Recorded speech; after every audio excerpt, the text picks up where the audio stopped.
Vou liberar meu. Estão me ouvindo? Então,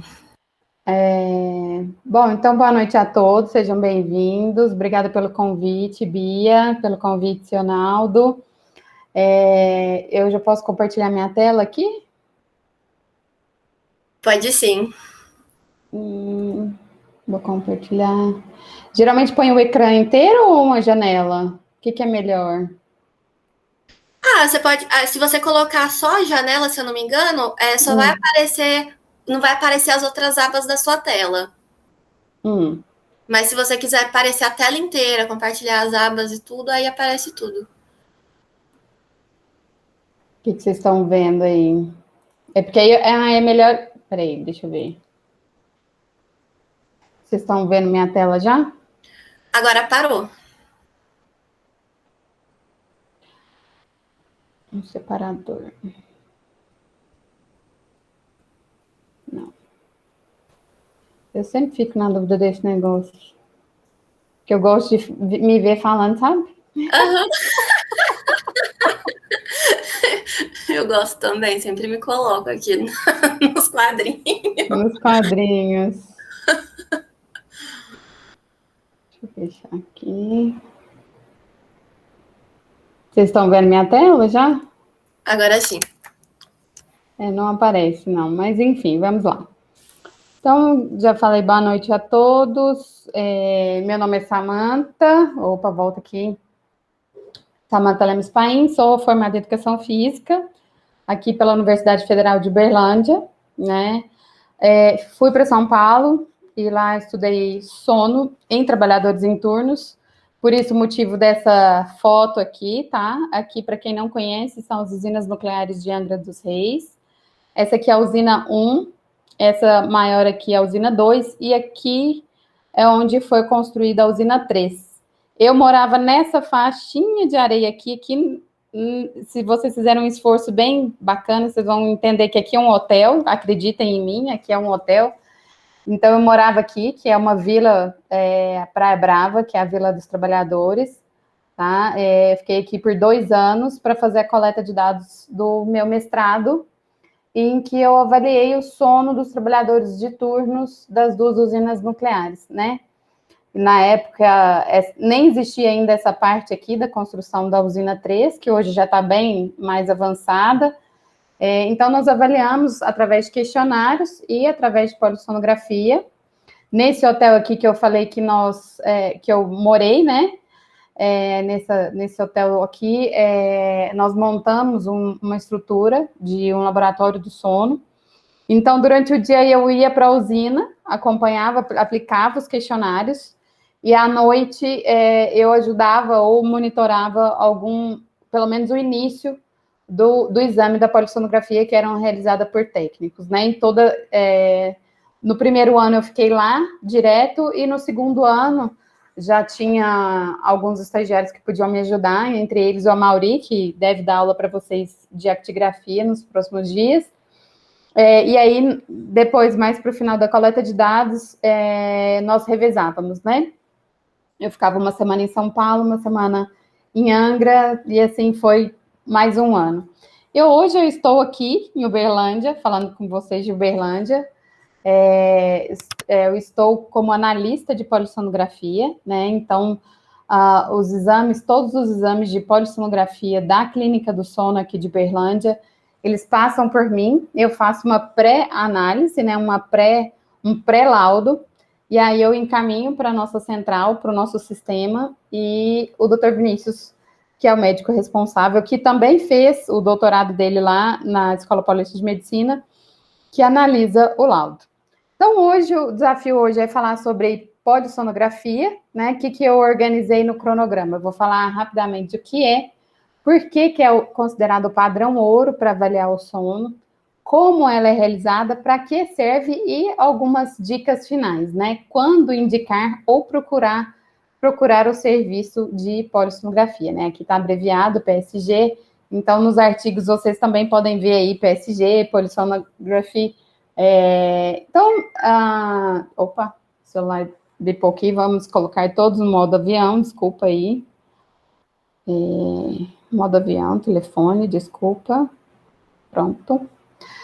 Sem maiores interrupções, então, seguindo aqui. Eu gosto de contar um pouquinho de história, né, de onde que veio, de onde que surgiu esse equipamento que monitora uma noite de sono, né? Então, aqui a gente tem os primeiros estudos aí, datam, falando em polissonografia, primeiro houve, né, o Hans Berger, que estudou aí, que desenvolveu o eletroencefalograma, os primeiros papers são lá de 1924, 1929, né? Então, ele desenvolveu esse método para desenvolver os eletrodos. O que é um eletrodo? Né? Ele é colocado na superfície da cabeça e ele vai amplificar o sinal biológico, né? Que é o sinal do nosso cérebro, ou de diferentes áreas cerebrais, né? Que a gente tem um registro de uma enfermeira em que, naquela época, ela acompanhava aqui o paciente dormindo, né? Aqui uma foto de uma criança, em que os pesquisadores, eles anotavam os comportamentos ao longo de uma noite de sono, né? E eles comparavam o que a técnica estava observando. Tem hora que meu mouse aparece, tem hora que ele não aparece. Então, a técnica da noite, né, ela acompanhava não só o que o equipamento ia registrando aqui, mas também o comportamento do paciente, né? E aí, ao longo do tempo e da repetição dessa observação, eles puderam observar o que o traçado desse eletroencefalograma tinha a ver com o comportamento do paciente, tá? Mais recentemente, as primeiras pesquisas de polissonografia, elas são da década de 1950, o William Dement aqui publicou os primeiros papers em 1955. Essa aqui é uma foto dos grupos que foram logo após, na verdade, de um grupo específico. O ano passado nós tivemos aula com eles, e aí eles fizeram um sleep camp, né? O que foi esse sleep camp? Era meio que uma colônia de férias, e aí os pesquisadores, eles alugavam um camp, né? Um acampamento mesmo, né? Tipo uma colônia de férias, e aí tinham diversas atividades ao longo do dia, mas à noite, né? Olha aqui os equipamentos atrás, eles observavam e monitoravam os pacientes, e aqui eles foram evoluindo os equipamentos. Hoje, como que são as centrais de monitoramento, né? O paciente aqui, a gente tem 2 monitores, que seriam 2 leitos, né? A técnica, e ela monitora ao longo de uma noite de sono 2 pacientes. O ideal é que cada técnico monitore entre 2 a 4 pacientes, né? Ele prepara o paciente, ele coloca todos os eletrodos, e aí, ao longo da noite, ele observa se esses eletrodos estão ok, tá? Então, o que seria a polissonografia, né? A polissonografia, como o próprio nome diz, né? Polissonografia. Então, são vários gráficos do sono, né? Um exame diagnóstico para os distúrbios do sono. É considerado padrão ouro. Então, nos artigos vocês vão encontrar aí como gold standard, né? A polissonografia é um exame em que o paciente passa a noite no laboratório sendo assistido, né? Um laboratório do sono. É uma representação de uma noite habitual de sono. Aí você pode falar assim, nossa, mas, Sam, como assim, né? Eu tenho que dormir com o aparelho cheio de fio, eu vou dormir? Vai dormir. Vocês viram aí nas aulas do ritmo circadiano, algumas aulas lá no canal do YouTube do John, em que ele explica lá sobre o sistema circadiano e o sistema homeostático. Então, a pressão do sono vai sim fazer com que a pessoa durma. Talvez ela tenha um pouco a sensação de que está demorando para dormir ou de que não dormiu, né? E a percepção subjetiva em comparação com o que o equipamento objetivamente registrou. Aqui a gente tem a referência, né, que é Rechtschaffen e Chaos, que foram os pesquisadores que fizeram o primeiro manual, tá, de distúrbios do sono e que padronizaram a polissonografia como nós conhecemos hoje, que é esse exame de uma noite habitual de sono, né? Então, aqui a gente pode notar, nessa primeira figura aqui da esquerda, alguns eletrodos, as cintas, o oxímetro. Aqui já tem um diferencial, que é o CPAP, né? Quando o paciente apresenta o distúrbio do sono, a apneia. aqui já seria parte do tratamento, né, que é dormir com o CPAP. Então, em termos de padronização, o que nós temos, né? Nós temos a Academia Americana dos Distúrbios do Sono, tá? Nós tivemos o primeiro manual em 1968. Esse manual, ele perdurou até 2007, quando foi feita uma revisão sistemática, depois de 2007 a 2011. Aqui é um retratozinho de 2012, e aí depois ele foi sendo revisado, 2019, a versão 2.5, nós já estamos utilizando a versão 2.6, que foi lançada o ano passado, em 2020, tá? Então, só para retomar um pouquinho o assunto do sono, que vocês já tiveram aqui, a Bia me falou que a Bruna explorou bastante esse conteúdo do sono com vocês, mas é importante a gente relembrar, né, do sono não REM, do sono REM. Nós temos diferentes frequências nas diferentes áreas cerebrais. Como que isso acontece, né? A gente tem aí, sono não REM, ele é composto pelos estágios 1, 2 e 3, tá? Então, se a gente olhar aqui, essa primeira linha, a gente tem a vigília, né? Então, o que é a frequência da vigília? É uma frequência rápida e de baixa amplitude, né? Tá vendo que é bem rapidinho aqui, tá? O sono 1, que é uma sonolência leve, variando entre 8 a 13 Hz. O sono 2 já é um sono um pouco mais profundo. A gente tem fluxos do sono e o complexo K, e as frequências variam entre 11 a 16 Hz. O sono de ondas lentas, ou sono delta, ou sono 3, alguns papers antigos, né, antes de 2007, vocês vão encontrar sono 3 e sono 4. No manual de 2007 é que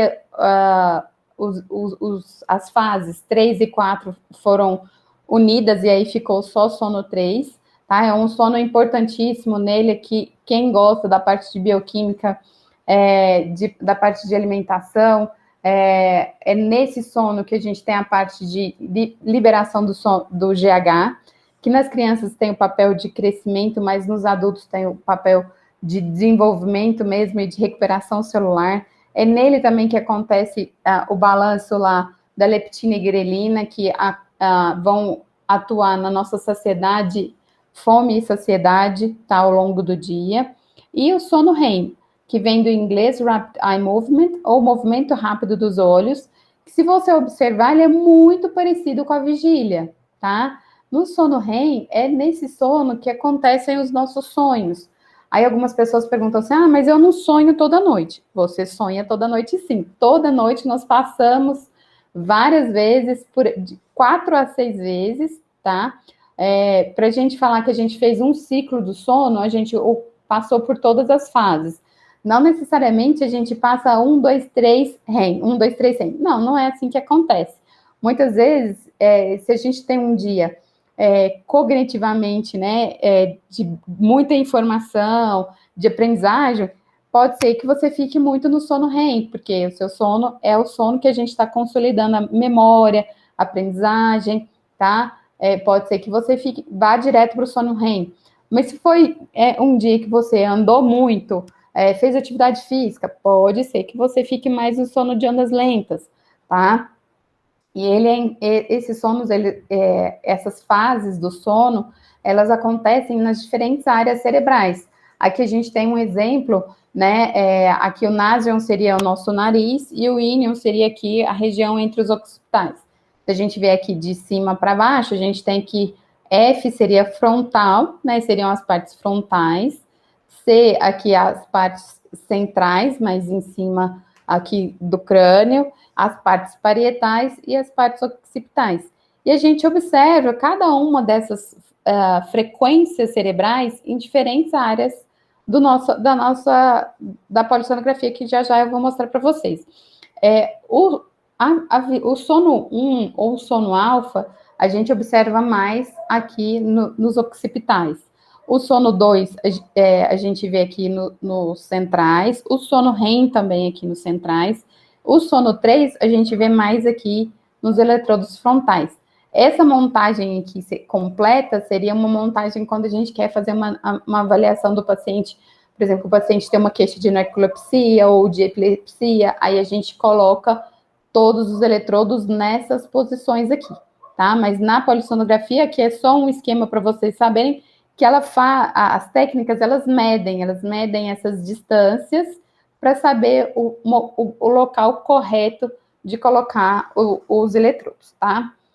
Então, como que a polissonografia é realizada, né? O paciente vai para o laboratório, e aí nós temos as derivações do eletroencefalograma, que são aquelas que eu mostrei no slide anterior, tá?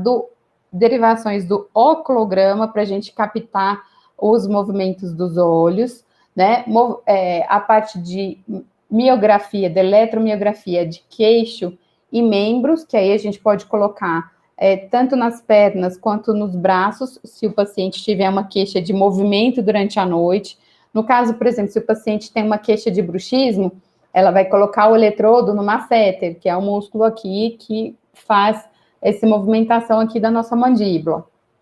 Vai colocar a parte de fluxo aéreo com termistor, cânula e as cintas, né? O esforço respiratório com as cintas, a saturação sanguínea e a posição corporal e eletrocardiograma, tá? Esses aqui são os eletrodos ou os parâmetros recomendados pela Academia Americana dos Distúrbios do Sono. Mas nós temos algumas derivações que são aceitáveis e opcionais. Como, por exemplo, às vezes a gente vai fazer um projeto de pesquisa e a gente tem uma demanda específica. Por exemplo, eu falei do bruxismo, nos anos de 2018 e 2019, nós fizemos o projeto das crianças que iam fazer a cirurgia para retirada das amígdalas. Então, as crianças do ambulatório do hospital da UF, do ambulatório pediátrico, né, de otorrino, elas passavam na avaliação do otorrino, e aí o otorrino verificava se tinha ou não indicação. Ela fazia uma polissonografia, eles faziam a intervenção, fosse de retirada de amígdalas ou de expansão do palato, e depois de 3 a 6 meses elas repetiam a polissonografia, né? Então, houve essa montagem específica para criança e tinha que colocar no masseter, porque a gente queria ver bruxismo em criança. A gente, vírgula, né? No caso, a pesquisadora. Então, nós temos aí os artigos, né, que são, que descrevem essas montagens, tá? A gente tem toda a questão recomendada e opcional. Aqui eu coloquei os artigos de 2007, porque foi lá em 2007 que nós tivemos uma primeira revisão bem ampla desses parâmetros e que alguns desses parâmetros continuam até hoje, tá? Quais são os tipos de polissonografia? Recomendo aí vocês lerem esse artigo aqui do Sérgio Tufik, tem diversos artigos, né, do professor Sérgio Tufik, do Rogério, que são os pesquisadores chaves, bem como da doutora Lia, que são pesquisadores lá do Instituto do Sono, da Unifesp, tá? Em que eles falam quais são os tipos de polissonografia. Hoje nós temos 4 tipos aceitados, que são aceitados no Brasil. Nós temos a ABS, que é a Associação Brasileira do Sono, tá? Então, o tipo 1 é essa polissonografia que eu descrevi para vocês, é a polissonografia completa de noite inteira e no laboratório, com a supervisão de um técnico, né? Então, o paciente aqui, ele vai dormir e ele tem o monitoramento do técnico na central, né? Antigamente, lá naqueles primeiros registros que eu mostrei para vocês, o técnico ficava no quarto com o paciente, porque não tinha a estrutura que nós temos hoje, com a evolução dos softwares, com a evolução, né, de toda essa aquisição do sinal, pôde ter essa, vamos dizer assim, essa parte, que o paciente ficasse um pouco mais confortável. E aí também, com o desenvolvimento dos softwares, foi possível fazer a polissonografia domiciliar completa. Qual que é a diferença do tipo 1 do tipo 2? A tipo 1 é no laboratório com a supervisão do técnico, porque se algum eletrodo cair, por exemplo, os pacientes obesos, eles têm uma sudorese intensa. A maioria dos pacientes obesos, eles suam muito o couro cabeludo, então o eletrodo cai, né? E uma vez que o sinal cai, não tem como a gente recuperar esse sinal. Se é no laboratório, se é lá com a supervisão do técnico, o técnico vai lá e arruma na hora que ele viu que caiu. Já na polissonografia tipo 2, ela é completa, tem toda a mesma montagem da polissonografia tipo 1, mas não tem esse monitoramento. Como que acontece? O paciente vai na clínica, e aí tem as duas opções, tá? O paciente pode ir na clínica, monta, né, prepara todos os eletrodos, volta para casa e dorme, ou o técnico vai na casa dele e monta, e prepara o paciente.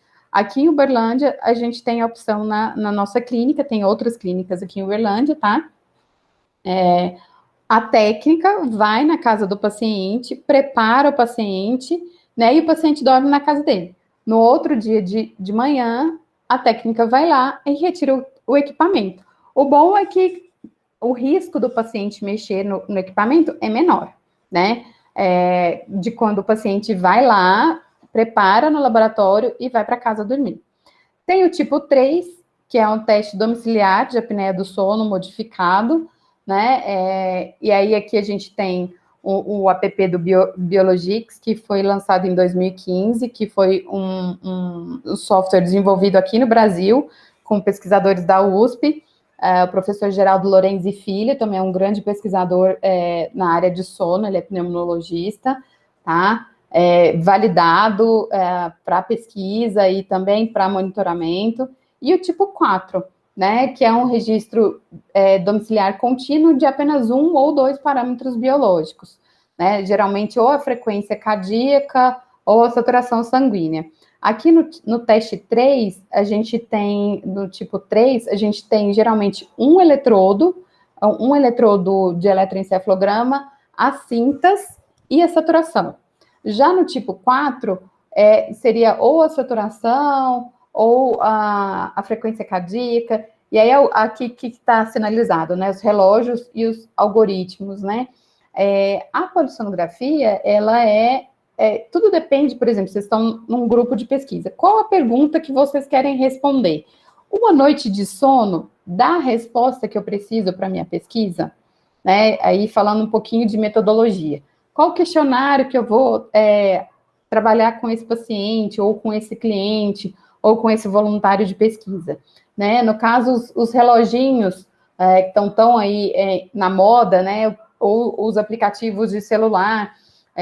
Eu estou participando do curso da ABS de Educação Física e Sono, né? Primeiro curso para educadores físicos, né? E aí, ele colocou lá para nós, hoje, alguns celulares de aplicativos, existem mais de 400 aplicativos que falam que monitoram o sono. Mas o que de fato eles estão monitorando, né? Isso é reproduzido? Eu posso reproduzir isso em outras pesquisas?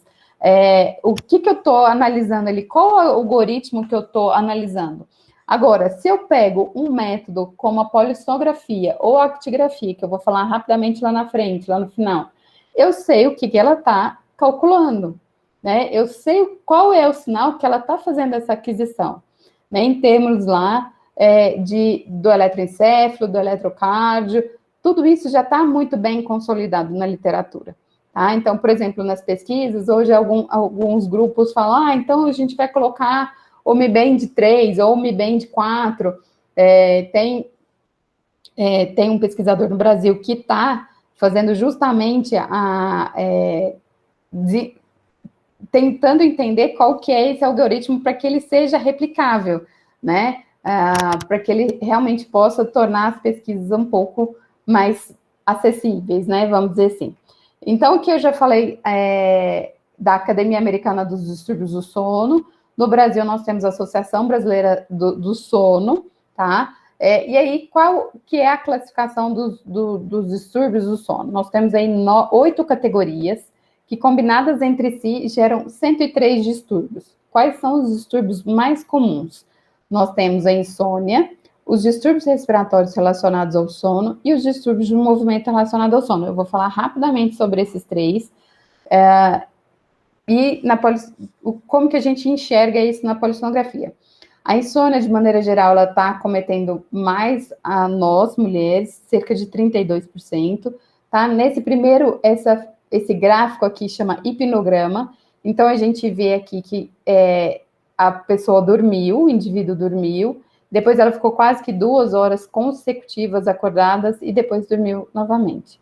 Já nesse gráfico de baixo, a gente tem aí o paciente foi para a cama, ele estava sonolento, mas ele fica quase 3 horas acordado, tá? Para iniciar o sono dele.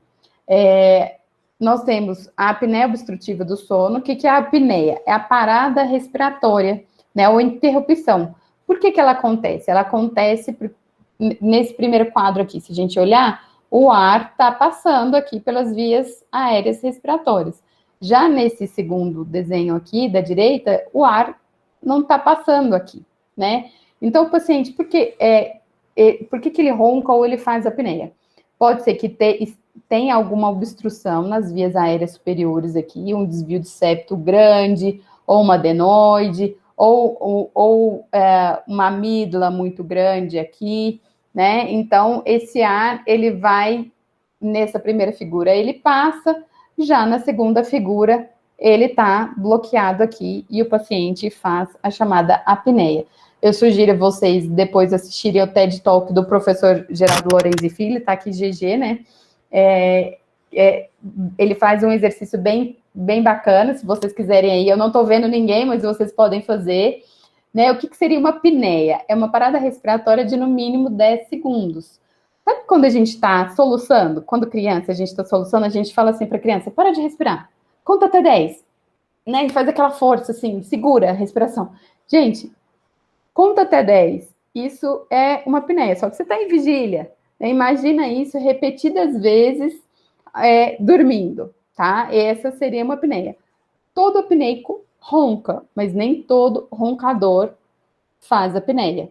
Então, a polissonografia é um padrão ouro para a gente identificar se a pessoa tem ou não apneia. E quantificar, né? A gente tem aqui uma classificação do índice de apneia e hipopneia. O que o software faz?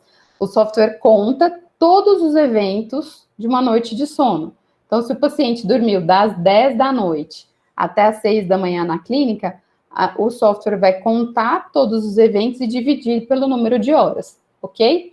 Então, se ele fizer de 5 a 15 eventos por hora, ele vai ter uma apneia leve.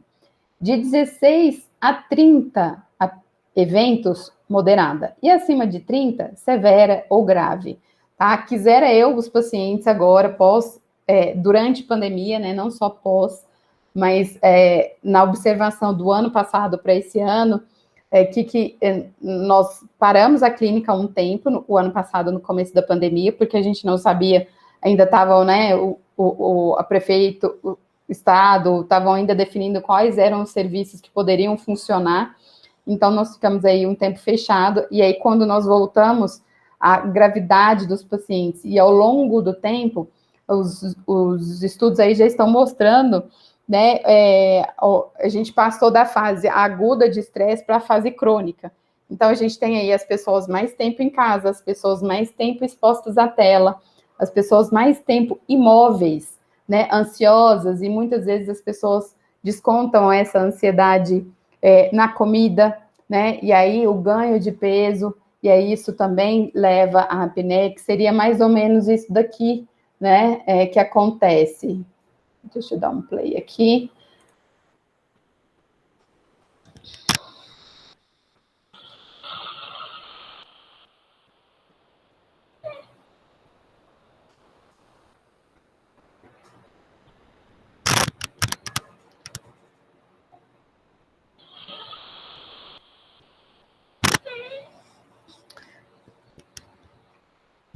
Você vê que existe o som e ele para um tempo, né? Esse tempo é a apneia. E aí, cada vez que ele volta, é mais alto. Aqui a gente observa que o motorista ele está praticamente cochilando, né? Então, o tempo de reação dele.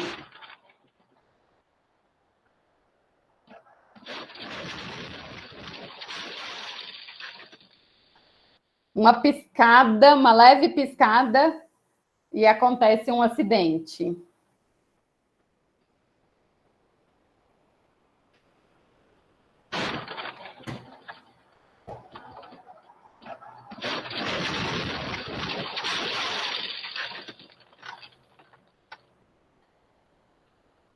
E aí a gente está, todos nós que dirigimos, né, estamos expostos a riscos, né? Quem faz longas viagens ou muitas vezes passa a semana trabalhando, chega sexta-feira e vai dirigir, né?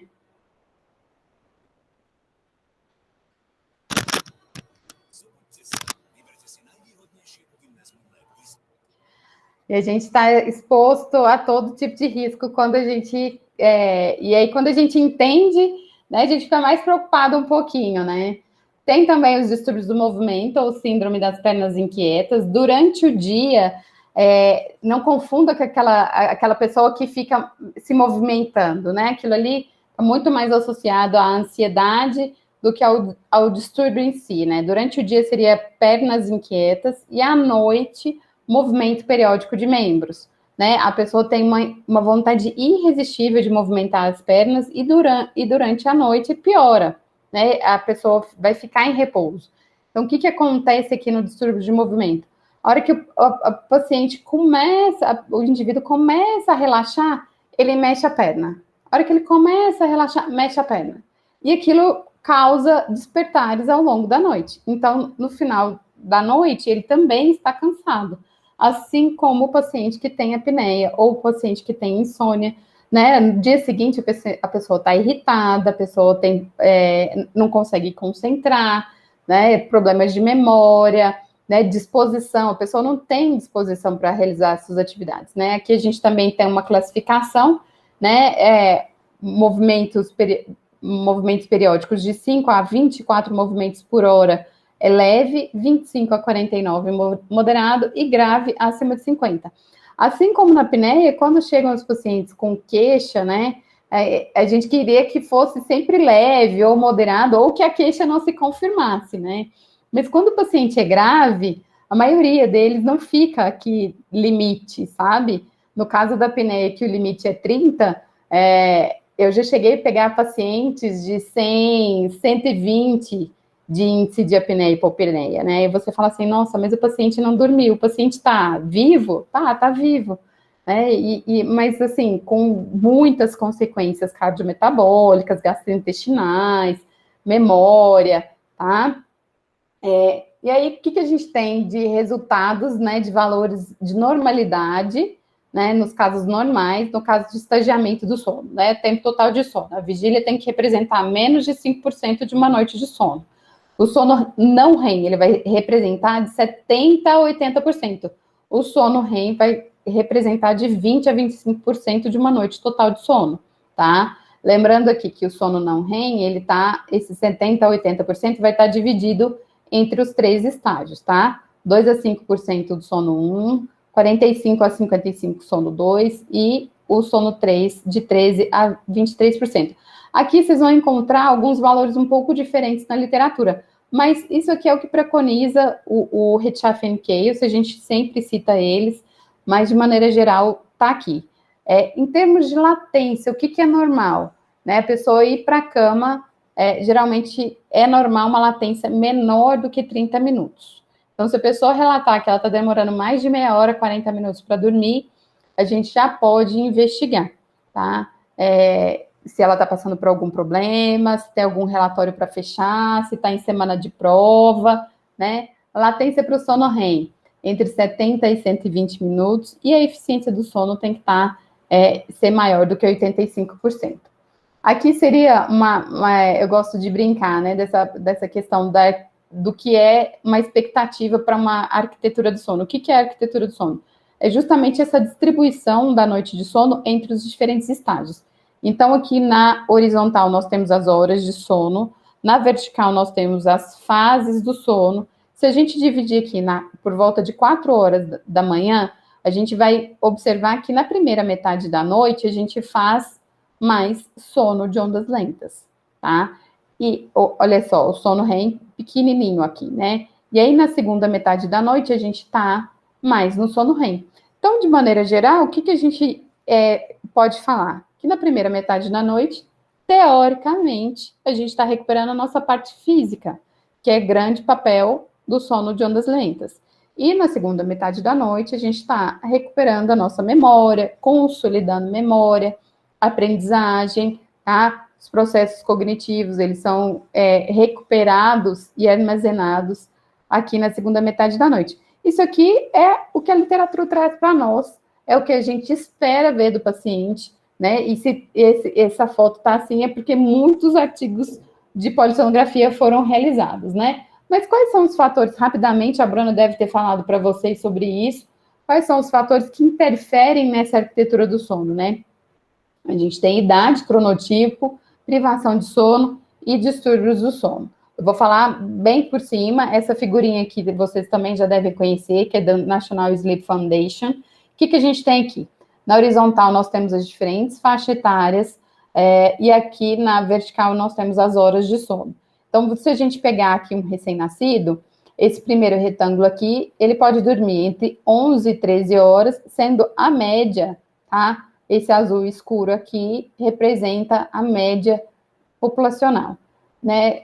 Então, o recém-nascido vai dormir entre 14 e 17 horas, e o máximo que ele vai dormir aqui, um bebê longo dormidor, entre 18 e 19 horas. E nós que estamos aqui entre 18 e 25 anos, vocês, né? Eu já estou nessa outra faixa etária aqui. Nós estamos aqui, os curtos dormidores por volta de 6 horas, média populacional entre 7 e 9 horas, e os longos dormidores acima de 9 horas, tá? Isso que a gente tem aqui. O outro fator da idade seria a obesidade ou o ganho do peso, né? A circunferência, não só a circunferência abdominal, mas principalmente a circunferência aqui do pescoço, tá? Homens acima de 43, mulheres acima de 40, tá aí a questão da hipertensão e o estreitamento que eu falei lá na apneia, que vai contribuir para a apneia, tá? E aí, eu gosto de mostrar um pouquinho a realidade, né? Esse aqui é uma análise automática, isso aqui é uma tela de um hipnograma. Então, aqui na esquerda a gente tem alguns dos parâmetros avaliados, mas eu quero que vocês olhem aqui essa parte aqui da fase, né? Que é o hipnograma. Então, aqui ficou bem bonito que a gente tem um grande período aqui de sono de ondas lentas, aí depois a gente tem o sono REM. O paciente acordou, que ele foi no banheiro, e aí aqui na segunda metade, ó, ele faz 3 episódios de sono REM, né? Isso aqui é uma análise automática, o software ele faz, o software que capta o sinal, ele dá o resultado, mas não é o resultado real, e aí por isso que a gente ainda precisa dos analistas, né? Que é, no caso, a minha função. E aí aqui a gente tem uma análise revisada, né? O que a gente vê aqui de diferente? A gente pode observar aqui, ó, a questão dos episódios de apneia, né? Aqui a gente tem bastante apneia que aqui na análise automática a gente não vê, né? Aqui a gente tem um determinado tipo de evento, e aqui ficou em cima da frequência cardíaca aqui, a gente não consegue ver. Mas olha que interessante aqui, essa primeira linha aqui é a linha da saturação. Olha o quanto ele dessatura quando ele faz os eventos, né? Aqui dá para ver legal, aqui de baixo, quando ele faz os eventos aqui, ele desatura bastante, né? Porque ele não está respirando, então a saturação sanguínea vai embora, digamos assim, né? O oxigênio presente na circulação está sendo todo esgotado. Então, aqui a gente tem um outro exemplo de análise automática. Você vê que pelo software o paciente praticamente não dormiu, né? Ele foi no banheiro aqui, mas aqui ele praticamente não dormiu. Mas olha, esse mesmo exame, a análise revisada do paciente. Então, a gente tem aqui o sono de ondas lentas, sono REM, né? Entrou um pouquinho no sono REM e foi ao banheiro. Olha a quantidade de eventos que esse paciente aqui fez, né? Aqui, o rosa e o vermelho são diferentes tipos de distúrbio respiratório, tá? O rosinha é uma hipopneia e o vermelho é apneia obstrutiva. Aqui uma outra realidade, né, de um paciente super grave. Aqui esse exame aqui é para mostrar justamente isso para vocês, que cada barrinha é um evento respiratório, tá? Aqui a gente consegue ver o vermelho, o cinza, aqui no finalzinho, na direita, ó, a gente tem um episódio de sono REM, ele fez bastante evento aqui, e aqui a gente consegue distinguir eventos centrais, obstrutivos, mistos e hipopneia. Então, aqui ele fez, no final da noite, ele fez muito evento. Esse paciente aqui é um paciente muito grave. Eu acho que esse aqui eu não tenho. Um outro software, uma outra forma da gente visualizar o hipnograma, tá? Aqui a gente tem despertar, então aqui a quantidade de despertares que esse paciente teve, cada risquinho é um despertar. Aqui embaixo aqui está o hipnograma dele, então uma visualização diferente. E aqui no meio, ó, a gente tem a apneia. Aqui ficou até bem grudadinho, fica parecendo que é um risco só, mas aqui já dá para a gente perceber, ó, a quantidade de eventos que esse paciente fez, tá? Para vocês, a título de curiosidade. E aí, para a gente, assim, exemplificar um pouco mais, eu vou falar um pouquinho sobre os estágios do sono. Aqui é uma tela de polissonografia, então é essa tela aqui que eu vejo quando eu vou avaliar. Então, olha só, aqui a gente tem LE, significa left, o octograma do olho esquerdo, left, né, and right, aqui, olho esquerdo e olho direito. Então, aqui a gente tem os eletrodos frontais, centrais, occipitais, eletromiograma, cânula, o microfone, o eletrocardiograma, a saturação, e aí aqui eu já estou dando a cola de que estágio que é esse, né? Aqui, cada tela de polissonografia tem 30 segundos, tá? Então, eu avalio a noite total de sono do paciente em telas de 30 segundos. Aqui já tem a cola, então aqui a gente está no estágio 1. Aqui é um exemplo de um estágio 1, tá? Aqui um exemplo, a mesma coisa, os canais aqui do lado esquerdo, né? Aqui já tem a colinha do estágio 2, ó. Aqui um complexo K grandão, tá? Então, eu tenho um complexo K aqui, eu tenho um complexo K aqui. Então, esse aqui é um estágio 2 do sono. O estágio 3, olha que diferentão, o estágio 3, a onda é bem grandona, é bem diferente, né? Para quem não está acostumado, é difícil ver, mas essas telas eu diria para vocês, acreditem em mim, elas estão bem bonitas. Elas estão bem bonitonas, essas telas. Dá para ver que a onda está bem grandona, ó, que está bem grande, né? Olha só, aqui a gente vê que a onda tem uma grande amplitude e uma baixa frequência, porque ela é bem lenta. Então, aqui a gente está no estágio 3. O sono REM, acredita em mim, esse também é um sono REM. Uma característica, aqui é o movimento dos olhos, bem característico do sono REM. Tá bem bonita essa tela, tá? Então, aqui já tem a colinha também, ó. Aqui embaixo está o R de sono REM. Tá? A tela tem 30 segundos, aqui embaixo está 30 segundos. Um outro software, né? Também sono REM, ó. Aqui tem, em alguns artigos, vocês vão encontrar onda dente de serra, que seria mais ou menos aqui, isso aqui que a gente está vendo, tá? Parece uma serrinha, né? Enfim. Quem batizou tem bastante criatividade, né? Olha só aqui. Aqui um movimento bem característico do olho, tá? Aqui é uma tela de sono REM. Uma outra forma de ver. Como que a gente vê os distúrbios respiratórios? A gente vê uma tela em 2 segundos, em 2 minutos, desculpa.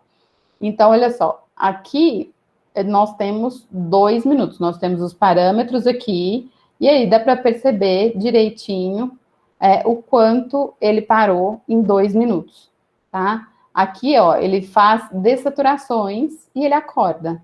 Ele para de respirar, acorda. Para de respirar, acorda. Para de respirar, acorda. Isso aqui foram os eventos que esse paciente fez em 2 minutos. Uma outra forma de visualizar é em 5 minutos. Desculpa.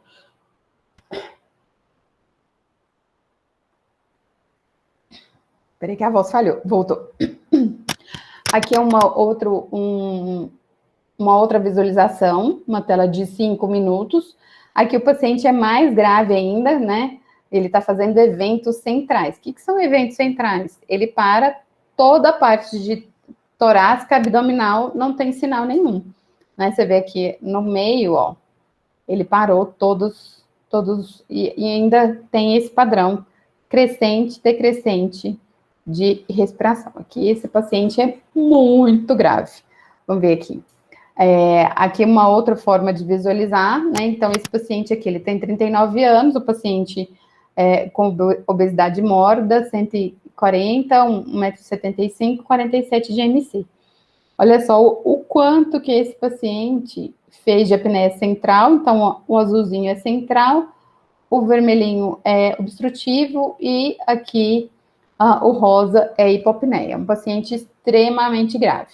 E aí, como eu mostrei para vocês lá atrás, eu falei rapidamente da polissonografia e falei do CPAP. Então, como que o CPAP atua, né? Do inglês seria Continuous Positive Air Pressure, ou pressão positiva de ar, que é a pressão positiva, né? Olha só. Aqui, de novo, a gente tem a primeira metade da noite, o paciente está fazendo evento, e aqui a segunda metade da noite ele não está fazendo evento. O que aconteceu aqui? A gente consegue enxergar direitinho aqui embaixo, ó, que foi colocado o CPAP.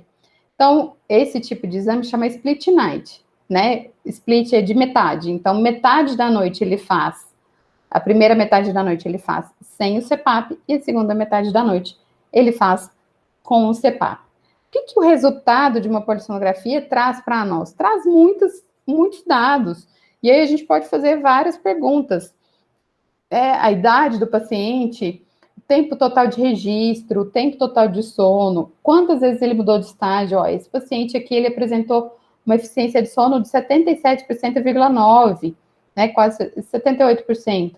A latência do sono dele foi baixíssima, ele deitou e já dormiu. Latência para o sono REM foi altíssima, ou seja, ele teve pouco sono REM. Olha só, ele teve 3% de sono REM. Olha aqui embaixo, né? A gente tem a duração dos estágios, né? Em porcentagem. Esse paciente ficou 27% da noite dele, ele ficou no estágio 1, quando na verdade tinha que ser até 5%. O sono 2 dele foi 61%, quando tinha que ser entre 50% e 55%. O 3 e o 4 tem que ser maior que 15%, ficou 8%. Então, esse paciente aqui concorda comigo que ele não aprofundou o sono dele, nem no sono de ondas lentas, nem no sono REM, né? Ou seja, no dia seguinte é um paciente que vai estar cansado, um paciente que vai estar irritado, que não vai ter memória, tempo de reação. Por exemplo, se ele trabalha numa fábrica, que ele tem que trabalhar, ou mesmo hoje, pessoal da área da saúde, que tem que ir para o hospital e que fazer procedimento, escolher medicação, aquilo que precisa de atenção ou de velocidade de reação, por exemplo, em fábrica, por exemplo, ele tem que olhar um painel e tomar determinadas decisões. Ele vai demorar para tomar essa decisão. Se ele tem que fazer um procedimento que ele dura 10 minutos, esse procedimento vai demorar 11 minutos, 12 minutos, e ele ainda pode cometer erros, tá? E aí o risco de acidente é gigantesco. A gente já vai entrando aqui um pouco nas partes finais, falando rapidamente da diferença, né, da polissonografia. A polissonografia, o paciente, ele dorme no laboratório, né, e aí já existe o portátil, como eu falei para vocês, tem o técnico acompanhando. O que os pacientes relatam? Mas eu vou dormir preso, eu posso ir no banheiro, eu não posso? Pode ir no banheiro, sim, tá? Então, alguns pacientes relatam desconforto, sensação de observação, um pouco de ansiedade, dormir fora do ambiente de casa, né? Algumas pessoas não gostam de dormir fora de casa. Um horário habitual, um horário diferente do habitual, né? O paciente vai mais cedo para a clínica para ter a preparação e dormir num local diferente, né? Monitorado. Então, isso para algumas pessoas é muito incômodo. O que a gente tem visto com os domiciliares é que os pacientes com insônia, eles preferem fazer em casa, né? E aí também, às vezes, o paciente chega para nós com queixa de insônia, mas o paciente é um apneico clássico, né? é um paciente que ele não dorme, porque toda vez que ele ele faz uma apneia, ele tem um despertar. Ele faz uma apneia, ele tem um despertar. Não necessariamente são despertares conscientes, mas esses despertares fragmentam o sono e que no dia seguinte vai dar todas as consequências que vocês já viram aí, né? Então, em termos de metodologia, o que a gente tem que ver o que é aplicável para nós, o que nós temos de recurso para a gente poder fazer ou não, né? E o que eu falei lá no começo, uma noite de sono responde à minha pergunta, ou eu preciso de um registro de mais noites de sono, né? No caso, a actigrafia, ela não vê sono, ela estima sono, assim como os aplicativos que eu falei, os algoritmos, eles não são fidedignos, eles não são precisos em falar o paciente está dormindo ou o paciente está acordado. Tá? Ele estima, e aí o técnico ou o pesquisador responsável, ele vai ler os registros do paciente, o que o paciente colocou no questionário, o que o paciente colocou no diário de sono, e vai falar, então aqui, falando da actigrafia, né, então aqui ele realmente estava dormindo, ele não estava cochilando ou assistindo televisão, ele estava dormindo, né. A actigrafia, o paciente dorme onde quiser, um equipamento que tem menos falhas, né, não diria que sem falhas, porque acho que hoje em dia todo equipamento está sujeito a falhas, desconforto próximo ao zero, e o paciente vai ter um sono habitual, né, ele vai dormir e acordar no ritmo dele ou no padrão que ele apresentar. Então, de dicas finais, eu vou deixar algumas recomendações para vocês de papers, acho que vale aí vocês lerem, procurarem pelos artigos do Instituto do Sono, que falam das queixas que acometem a população brasileira, acho bem bacana. Aqui eu coloquei o de 2009 e o de 2014, mas tem os papers de antes, porque lá no Instituto do Sono eles fazem o monitoramento das queixas e dos distúrbios em si desde a década de 80, então o primeiro paper é de 87, depois a gente teve em 2005, depois teve 2009, 2010, e já está saindo a publicação de 2020, 2021, tá? Então aqui no de 2014, a parte dos questionários, né? Então eles olharam que pelo menos 76% da população sofre de pelo menos uma queixa, tá? Indicando que aproximadamente 108 milhões de brasileiros podem apresentar distúrbios do sono, com uma média de cada indivíduo tem mais ou menos 1,9 mais comum, né, vamos dizer assim,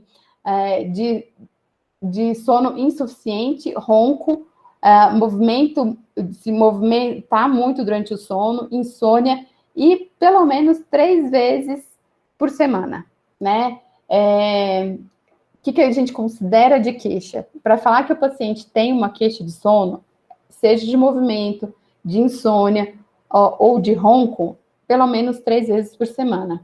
Mas 3 vezes por semana, tirando aquelas situações especiais. O que são situações especiais? O paciente tem filho pequeno, está passando por um momento de estresse familiar, como, por exemplo, agora a gente está em pandemia, tem um monte de gente que teve familiares internados, né? Então, aquilo é um estresse, gera um estresse. Ou período de prova, né? Final de TCC, escolher uma linha de pesquisa, o que eu vou fazer na minha linha, né? Tirando essas situações de estresse pontuais, a pessoa apresentar queixas de sono 3 vezes por semana. Tá? E aí, como eu coloquei aqui também mais 2 papers relacionados à parte de esportes, a parte de exercício, que também acho que vale a leitura, que a gente acha que atleta dorme bem, né? Atleta é modelo de saúde, é modelo de dormir bem? Não necessariamente, né? Esse artigo aqui desse grupo aqui, eles investigaram 564 atletas e eles verificaram, através de questionários, tá? E eles verificaram que 55% apresentaram má qualidade de sono, 19% dormem menos de 7 horas, e eles relatam tensão, fadiga, cansaço muscular, a questão do planejamento das viagens. Então, a atleta é um público que a gente também pode investigar bastante essa questão dos sonos. E aí, no Brasil, o que a gente tem? O grupo do professor Marco Túlio e da Andressa, eles avaliaram 146 atletas, tá? Foi no Rio, nas Olimpíadas do Rio, de 2016. Eles avaliaram 146 atletas, com 53% apresentando queixas de sono. Ela validou esse questionário aqui para a população brasileira, tá? Esse aqui foi a validação do questionário. 32% relatam sono insuficiente, 21% ronco e 19% insônia. Então, esses dados são, assim, tem muita coisa para trabalhar, né? Aqui a gente tem diferentes cursos, então tem bastante coisa para ser trabalhada aí dentro de cada área de concentração de vocês aí. E aí eu já vou finalizando, gente, eu tinha esquecido de perguntar para a Bia se eu tinha 1 hora, se eu tinha 1 hora e meia, mas eu já vou finalizando aqui com algumas dicas finais, tá? Aqui a gente tem a cartilha do sono normal, recomendo vocês entrarem lá no site da ABS, depois se vocês quiserem eu mando no e-mail de vocês. Recomendo também esse livro do Manual e Métodos de Diagnósticos e Medicina do Sono, que tem a descrição de diversos questionários que são utilizados e que estão validados para o português. Então, o que é o interessante? Aqui a gente tem um grupo multiprofissional, multidisciplinar, né, com diferentes cursos, e aí, muitas vezes, o paciente chega para nós, pegando, né, vou puxar o gancho para o meu lado, para a parte de atividade física, ou você que está fazendo um estágio na escola, na academia, dadas as devidas proporções de pandemia, né? Esse paciente, muitas vezes, ele vai relatar para você que ele não está dormindo bem, né? Que ele está cansado, que ele está estressado. Então, o que você pode avaliar, né? Pedir para ele observar, né? Quais são os sintomas pela manhã? Ele acorda com dor de cabeça, dor no corpo, dores musculares, que são aquelas características de sono insuficiente. Como que está o funcionamento desse paciente, desse cliente, ao longo do dia, né? Aquela sonolência que acontece depois do almoço é insuportável para ele ou não, né? A gente já viu lá na curva da temperatura corporal que aquela sonolência após o almoço, ela é fisiológica, mas ela tem que ser suportável. Se aquela sonolência estiver insuportável e fizer ele tomar muita cafeína, pode ser que lá no final do dia ele vai ter problema para dormir, tá? Queixas de sono do companheiro. Isso aqui é clássico, né? Casal, muitas vezes a mulher relata que o marido ronca. Ele fala, não ronco, não estou escutando, né? Não estou dormindo, não sei que eu ronco, mas ele ronca, né? E aí eu costumo brincar nas palestras, né? O ronco, ele acomete muito mais aos homens e a insônia muito mais às mulheres.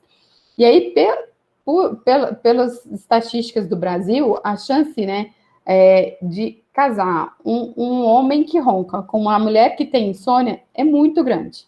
Então, o casal, à noite, coloca os filhos para dormir. Olha o cenário, hein? Isso é muito comum. Olha o cenário. Eles colocam as crianças para dormir e aí vão ter a DR básica à noite, na hora de dormir. O que acontece? O marido vira para o canto e ronca, a mulher vira para o canto e chora, né? Porque tem insônia. No dia seguinte, continua discutindo a relação, os dois continuam mal-humorados, continuam brigando, não sabem nem por quê, porque já perdeu a questão do motivo ali, o foco. E aí, muitas vezes, está sendo... ambos têm problemas de sono e tem os problemas sociais ao longo do dia, né? Aquela questão do profissional com o social. Sintomas de movimento relacionado ao sono, sintomas de narcolepsia. O que é a narcolepsia? Aquela pessoa que, eventualmente, quando ela é submetida a um estresse emocional, ela cai no chão e aparentemente está desmaiada, mas ela está dormindo, tá?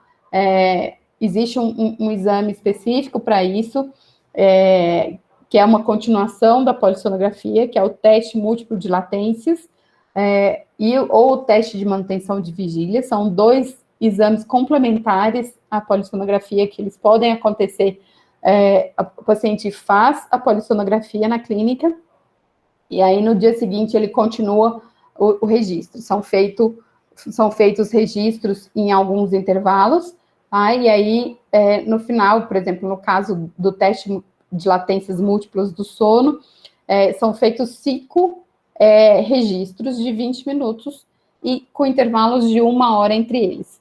Então, se o paciente entrar no sono REM em 5 minutos, por exemplo, são 5 blocos de 20 minutos. Se desses 5 blocos, em 3, ele entrar em sono REM rapidamente, pode ser considerado narcolepsia, tá? Essa é uma investigação que o médico vai fazer com o diário do sono, né? Vai ver realmente a necessidade de fazer esse exame. Sintomas genitourinários, né? Às vezes, alguns pacientes apresentam a questão de urinar durante o sono, tá? Pode ser um distúrbio, pode ter consequências. E aí, aqui eu coloquei a questão da higiene do sono e higiene circadiana. Esse termo aqui até escutei há pouco tempo na aula da ABS, que foi a professora Cláudia Moreno, que falou justamente esse cuidado que a gente tem que ter ao longo do dia, né? Para ter uma noite boa de sono. E aí, a noite boa de sono significa a gente já desligar os computadores daqui a pouco, deixar o celular, o Instagram um pouquinho de lado, né? E realmente observar essa questão da quantidade de cafeína que a gente toma ao longo do dia, para não influenciar a nossa noite, tá? E, como eu já falei algumas vezes, né, a queixa do sono 3 vezes por semana. A gente está observar bastante isso. Aqui eu esqueci de falar, né, a carinha da cartilha da Semana do Sono, que é um evento que acontece anual. Esse ano foi virtual por conta da pandemia, né, mas todo ano a ABS faz uma cartilha do sono. Esse ano lançou essa do sono normal, está disponível lá no site. Tá bom? E eu vou terminando por aqui, estou à disposição de vocês para perguntas. É isso. Vou parar de compartilhar minha tela aqui. Onde que é mesmo? Parar de